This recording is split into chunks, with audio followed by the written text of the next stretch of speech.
Yo, what's going on, everybody? It's your boy Kryptonian saying here, bringing you guys a review for One Piece chapter 884. And I gotta say, I like this little pleasant information that we got. So in order for Katakuri to see the future, in order to use his observation haki to its maximum extent, he has to be perfectly calm. If he's not perfectly calm, it allows him to be hit. And Luffy figured it out, and he says like, hey, you're using observation haki, but most importantly, I thought that your power is just so much greater than mine. Well, the truth is, the fact of the matter is that you can't stand up to Gear 4. And so it gives Luffy the opportunity to win. So I'm not going to call BS on that because we didn't know much about Katakuri's powers. And I will say, with Luffy, kind of just figuring things out slowly over the course of the fight. I mean, I think that's in character form. And I got to say, man, like Rayleigh is like the real MVP of this arc right now. Okay. Like he hasn't shown up in the arc, but I'm going to tell you why he's the real MVP. Because after Luffy trained with Rayleigh, like Luffy's been a different fighter. He's been a different fighter in all the contests that he's been in so far. And I just like how you're seeing a little bit more of tactician Luffy. I like this side of Luffy right here. I thought that, this was a nice bit of change of pace for Luffy's normal fights. Like how you normally got with Cracker and Luffy, Luffy's just kind of bashing his head over and over again in order to get the victory. Like, I'm like, okay, that's typical Luffy. In this case, Luffy, just like with Doflamingo, once his back is against the wall, those wheels start turning and you just see the real change coming out of the character. So I like this right here. I mean, again, seeing the growth in the character is so much fun. It's so much fun to see this. And I gotta say, one thing I thought was really, really interesting is how, Luffy breaks everything down to Katakuri and says like, my punches went right through you. I thought they didn't work. I tried using armament haki in order to hit you. Armament haki is supposed to allow you to hit a Logia type user. I thought that maybe you were a Logia fruit, and that's not the case. He says, my attacks, they can hit you. Your armament defense that was so tough before, it can't stand up to my Gear 4, but most importantly, I know a way around your armament haki, not your armament haki, your observation haki. So I thought that this was really cool, and I like how when Luffy breaks all this down, Katakuri looks pissed. He's not confirming it right out. Like he eventually says after the fact, like, yeah, I have to be perfectly calm. So he does kind of fall into that typical shonen trope of explaining how his abilities work, but Luffy had to kind of pry it out of him a little bit. He didn't show the arrogant part right at the beginning of the fight. He didn't say like, this is how my abilities work. That's not the case. So I like that you see that, and I like how Oda's very slowly setting it up for Luffy to hit that multi-billion berry bounty, because Luffy is being credited for all the chaos that's going on Whole Cake Island and how Big Mom's territory is just basically falling apart.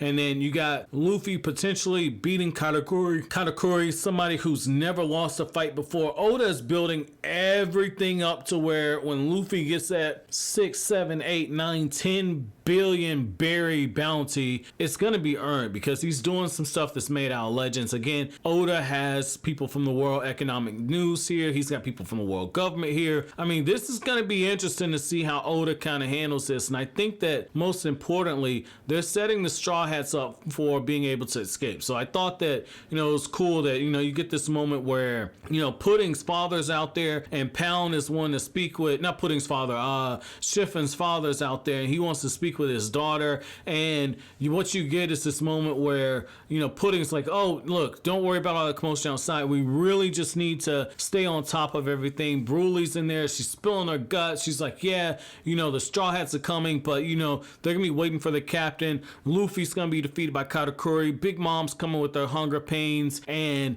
you got this moment where Sanji's listening to everything, and at first I'm thinking Sanji's gonna blow cover, he's gonna say something. That's not the case. Sanji is trusting in Luffy. He's saying like, look, I know that Luffy's gonna be okay. I know Luffy is going to win this fight. There's a first time for everything, Pudding. Let's focus on making this cake here. And of course, in typical Pudding fashion, she just has a complete meltdown. I love that right there, man. I love that.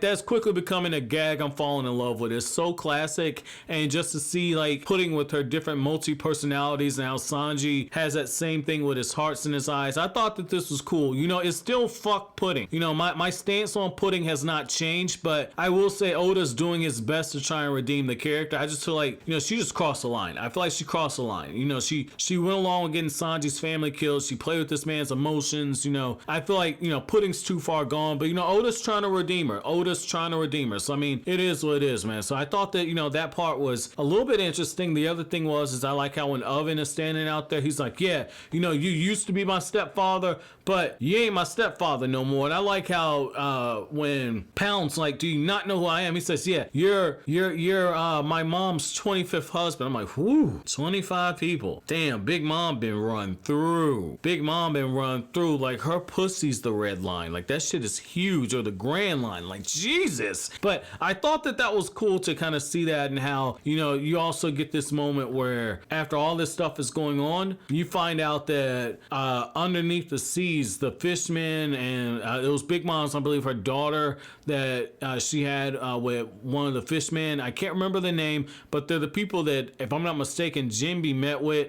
And Jinbe's like, it makes me wonder if Aladdin and the others got to safety. And you get this moment where all the sea slugs that they're using to monitor everything, all the sea slugs are gone. Like, they've essentially left Whole Cake Island. They've left Big Mom's territory, and you got Nami saying this might be a trap, and technically it is a trap. They are walking into a trap, but they're also walking in undetected, so there is a little bit of an element of surprise there. I mean, overall, I thought that this was a good chapter. I'm not gonna lie. I thought this was a good chapter. Really great setup. It's keeping the pacing going along nicely. We're clearly in the end game from this arc, so I mean, I can't wait to see how Luffy handles this. And I'm a little worried, because if he has to fight Big Mom after this, I don't know if he necessarily beats Big Mom, because he's already having to use Gear 4, and Katakuri is doing one hell of a job on him in that fight. So my chapter question to you guys is, how many of you guys actually saw the weakness of Katakuri's powers, and how do you feel about the fact that, you know, for his observation haki to see the future, he has to remain perfectly calm? Do you think that's a nice trade-off? I personally think it is. I really do, because it kind of cuts down on the overpoweredness of that ability. But let me know what you guys think down in the comment section below. As always, guys, if you like anything I had to say, don't forget to comment, rate, subscribe, and share. Thank you so much for watching all the way to the end. Have an awesome day, guys.